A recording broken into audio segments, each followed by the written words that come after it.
ঈদের চতুর্থ দিনেও প্রেক্ষাগৃহে দেখা গেছে জনস্রোত। সিনেমা হলে ছিল পারিবারিক মিলন মেলার চিত্র। মাল্টিপ্লেক্স বা সিঙ্গেল স্ক্রিন সবখানেই দর্শকের ভিড়। তাণ্ডবের শো বেশি, তারপরও হাউসফুল। এদিকে শো কম থাকায় টিকিট মিলছে না উৎসবের। বিস্তারিত সুমনা সুমির প্রতিবেদনে। ঈদে মুক্তি পেয়েছে 6টি নতুন সিনেমা। এক ঝাঁক সিনেমার মধ্যে 133টি প্রেক্ষাগৃহ পেয়েছে তাণ্ডব। সিনেমাটি চতুর্থ দিনেও ছিল দর্শকের মূল আকর্ষণে। তাণ্ডব অল দ্য বেস্ট, তাণ্ডব শাকিব খান, কিং খান, শাকিব খান, তাণ্ডব এক কথায় অসম। ছবির আসল ইয়ে হচ্ছে শাকিব খান, এরপরে জয়া আহসান, সাবিলা নূর।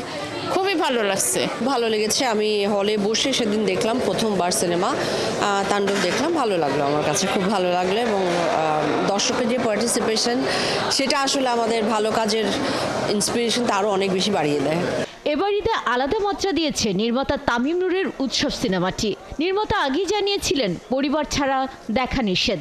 90 দশকের কথা বলছি, কিন্তু এখন যেহেতু পরিবার নিয়ে এসছে, তো বিভিন্ন প্রজন্মের সবাই আসলে এখানে দেখতে এসছে।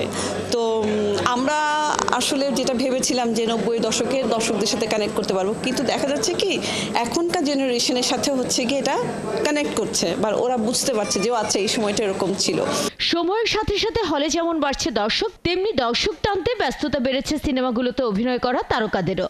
যারা যারা ছিলেন সবাই খুব ফেভারিট। আমার বেশি ফেভারিট হচ্ছে জাহিদ হাসান।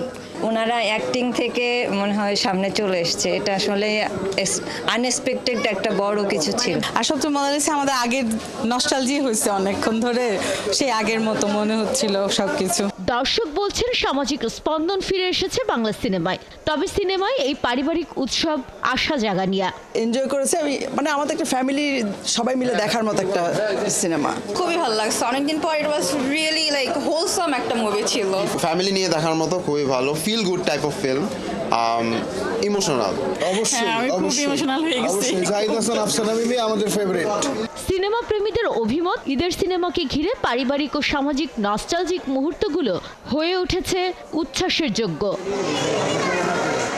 সুমনা সুমি, ৭১, ঢাকা।